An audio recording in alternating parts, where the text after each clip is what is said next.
Reggie Carrillo is an environmental activist who lives in the southwestern U.S. city of Phoenix, Arizona.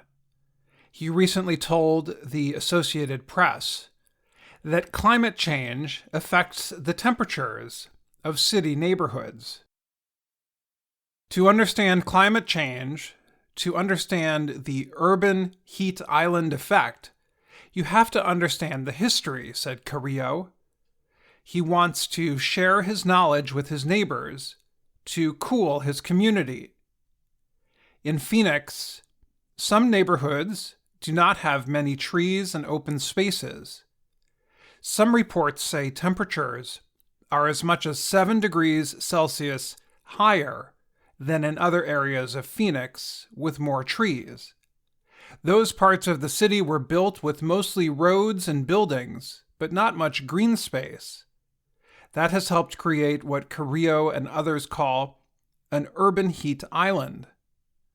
Carrillo has learned about the city's history by attending the Urban Heat Leadership Academy that is run by groups trying to conserve natural resources. They are working to add green space to parts of Phoenix that have not received attention. The Nature Conservancy is providing some of the money. The international group is known for projects that protect natural areas, but it is now getting involved in cities like Phoenix and Atlanta, Georgia, by planting trees and building community gardens.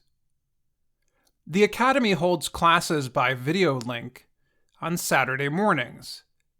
It helps teach people like Carrillo about why their living areas are so hot. It also teaches them how to organize activities that will help cool things down. They discuss air and water quality and how to push for better treatment of parts of the city where minorities live. Phoenix is in the Sonoran Desert, in the American Southwest, but other parts of the country, known for cooler temperatures, such as Seattle, Washington, are also reporting high temperatures. Other parts of the U.S. are seeing a wider range of temperatures. For example, Philadelphia winters can be well below 0 Celsius, but the city also has hot summers. A group called Trust for Public Land is working in Philadelphia in the same way as the group in Phoenix. The group is making public art to teach people about climate change and is giving out small trees for people to plant. Owen Franklin leads the Trust for Public Land in Pennsylvania. He said the project in Philadelphia is making people think about why some parts of the city experience temperatures up to 11 degrees Celsius hotter than others. He has talked with people who live in those hot neighborhoods.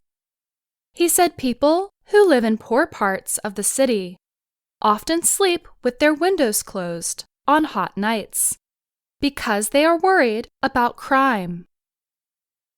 Franklin said, "The rest of us need to know what people experience, so organizations such as his can combat the problem."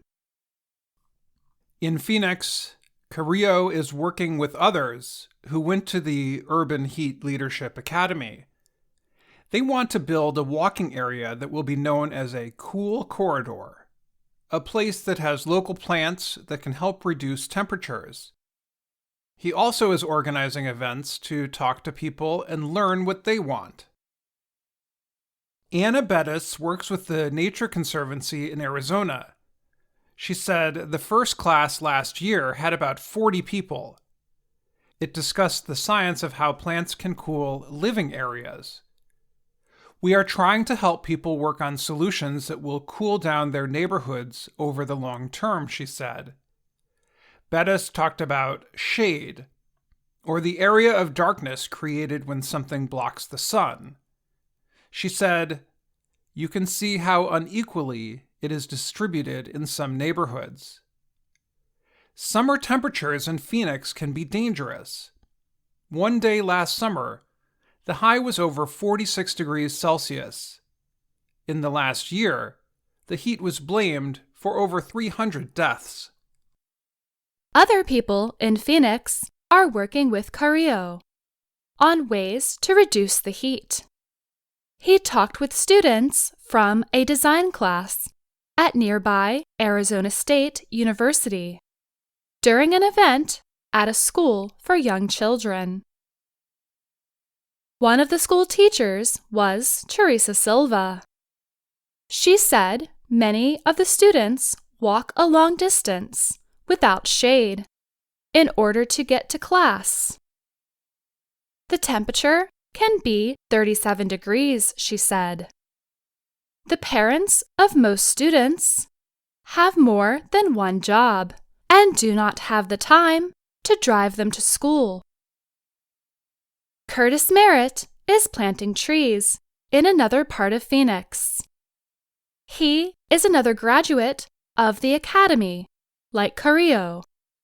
Merritt said many people have trouble getting enough food each day. So he is planting fruit trees, figs, apples, and oranges.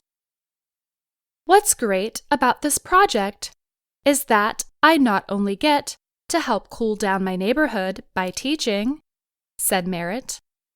Someday, with those trees, I'll be able to feed my neighbors too.